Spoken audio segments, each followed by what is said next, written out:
Tempestades deixam países europeus em alerta. As fortes chuvas vestem França, Itália e Áustria de luto. Central de Zaporíjia, no centro da guerra de palavras entre Kiev, Moscovo e instituições internacionais. Putin alerta para catástrofe iminente. Gasoduto Nord Stream 1 vai encerrar durante 3 dias, no final do mês. Gazprom diz que é para manutenção. Juntos por Salman Rushdie, escritores juntam-se em Nova Iorque para ler trechos do britânico recentemente alvo de um ataque. O pesadelo do mau tempo ainda não terminou. Várias regiões italianas ainda estão em alerta devido às fortes tempestades que atingiram grande parte da Europa e já deixaram pelo menos 12 vítimas mortais em todo o continente, 2 delas em Itália, durante a queda de árvores. Em regiões como Emília-Romanha, em 2 dias de tempestades, choveu tanto quanto no espaço de 6 meses. De repente escureceu, começou a chover e eu disse, vamos esperar. Depois veio o vento e as árvores caíram. Em França, a tempestade que atingiu a ilha da Córcega na quinta-feira de forma repentina e brutal, causando a morte de 5 pessoas, vai ser declarada como desastre natural pelo governo francês.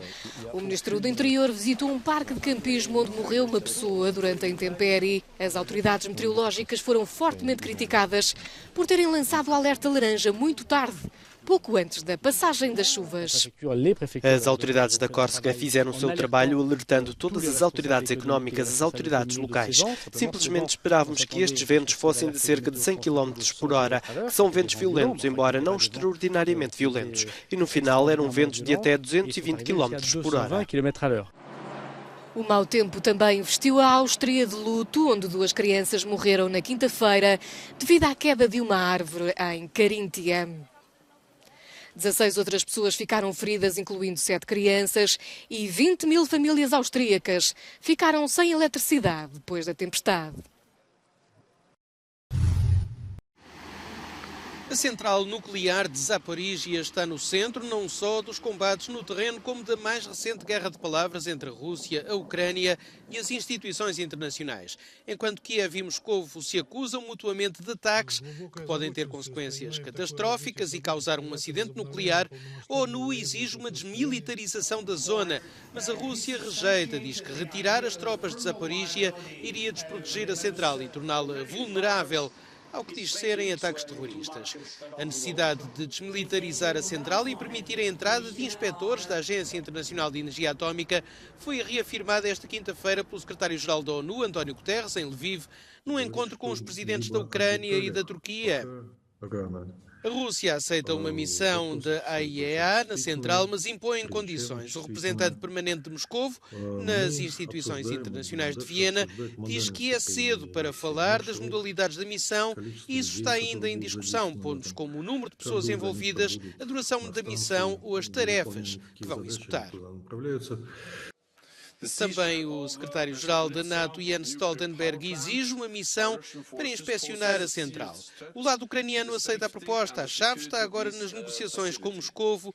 Zaporíjia esteve também no centro da conversa telefónica desta sexta-feira entre os presidentes da Rússia, Vladimir Putin, e de França, Emmanuel Macron. Putin alertou para a iminência de uma catástrofe de grandes proporções. O gasoduto russo Nord Stream 1 vai estar encerrado para manutenção durante 3 dias. De acordo com um comunicado da empresa estatal russa Gazprom, a paralisação irá ocorrer de 31 de agosto a 2 de setembro, o tempo que deverá demorar a manutenção da estação de compressores da única turbina em funcionamento.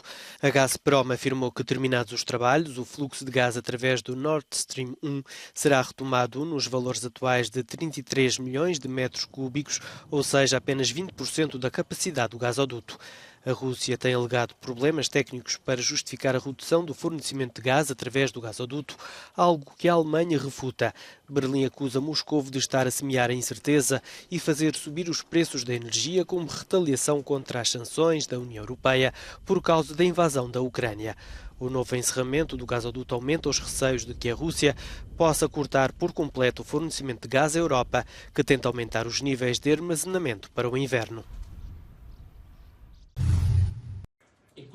O ministro dos Negócios Estrangeiros italiano, Luigi Di Maio, reagiu às declarações do ex-presidente russo e atual vice-presidente do Conselho de Segurança Nacional, Dmitry Medvedev, acusando-o de tentativa de interferência na campanha eleitoral para as eleições de 25 de setembro. Uma posição partilhada por muitos, mas não pelo ex-vice-primeiro-ministro Matteo Salvini, que ia dizendo que são os italianos que vão às urnas, não os russos, e que não está interessado em controvérsias com o resto do mundo. As ligações do líder da Liga à Rússia têm estado sob escrutínio. Medvedev afirmou que gostariam de ver os cidadãos europeus a expressar o seu descontentamento pelas ações dos seus governos e a puni-los pela sua evidente estupidez, palavras que desagradaram a quem se tem batido contra a invasão russa da Ucrânia. No final de julho, o secretário-geral do Partido Democrático e antigo primeiro-ministro, Enrico Letta, alertava para o risco de desinformação e interferência por parte de Moscovo, que poderia beneficiar a direita e a extrema-direita. Juntos pela defesa da liberdade de expressão e em solidariedade com Salman Rushdie, escritores de renome compareceram à chamada nas escadarias da Biblioteca Pública de Nova Iorque e leram trechos do escritor britânico, recentemente alvo de um ataque que o deixou entre a vida e a morte. Na homenagem participaram autores como Tina Brown, Amanda Foreman ou ainda o multipremiado autor de best-sellers Paul Auster. Tenho pensado em ti todas as horas, todos os dias, desde há uma semana. Amo-te como a um irmão e estimo a amizade que construímos juntos desde há 30 anos. Eu, a minha mulher Siri e todos os autores aqui reunidos rezamos para que em breve estejas restabelecido a falar em defesa da liberdade, da justiça e da tolerância em que tu e todos nós tão ferventemente acreditamos. Rushdie foi alvo de uma fátua por parte do Ayatollah Khomeini do Irão em 1989 por causa do livro Os Versículos Satânicos, considerado blasfemo para com o Islão. Mesmo se a fátua foi mais tarde levantada, a ameaça não deixou de pairar e chegou mais de 30 anos depois com um ataque à faca feito por Adi Matar. Rushdie está a recuperar favoravelmente no hospital. Já o atacante foi presente a tribunal e diz-se inocente da acusação de tentativa de homicídio.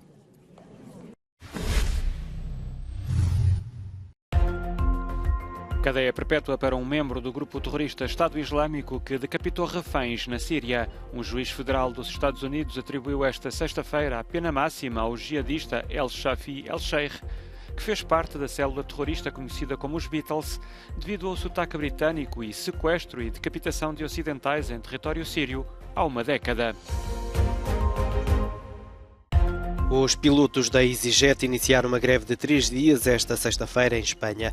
Pelo menos 14 voos internacionais foram cancelados neste primeiro dia de paralisação.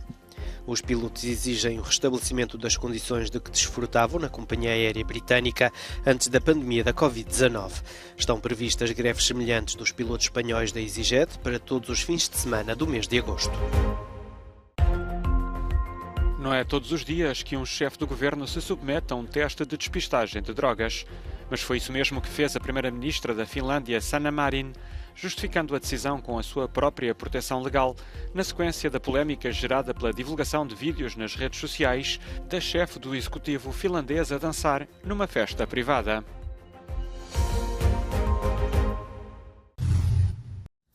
A partir de 15 de setembro vai ser possível comprar cannabis não medicinal legalmente na Suíça. O projeto piloto será posto em prática no cantão Basileia-Stadt e vai envolver 370 pessoas ao longo de 2 anos. O consumo da droga é generalizado no país e o mercado negro está a florescer de acordo com o Gabinete Federal da Saúde Pública. Não temos qualquer controlo sobre a qualidade dos produtos de cannabis, não temos qualquer contacto com os utilizadores. O mercado negro está em expansão a este respeito. A situação é de facto insatisfatória. Tivemos apenas de fazer alguma coisa. Serão desenvolvidos 6 produtos diferentes, 4 sob a forma de flores de cannabis secas e 2 produtos de AX, cada um com níveis diferentes de THC e cannabidiol. A distribuição será feita através de farmácias designadas. A primeira questão a investigar é saber se o consumo muda, se mais é consumido, menos ou na mesma quantidade. Como pergunta complementar, estamos a investigar se o estado mental ou a saúde física muda quando a cannabis é consumida a partir das farmácias. Para serem incluídos no estudo denominado WeedCare, os participantes terão de ter mais de 18 anos, ser residentes do cantão e já devem ter consumido cannabis.